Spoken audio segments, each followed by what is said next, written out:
Se mi trovassi nella tempesta,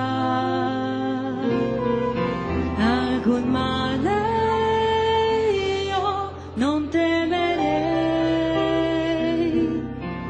perché Gesù vive dentro me ed è Lui che mi guida.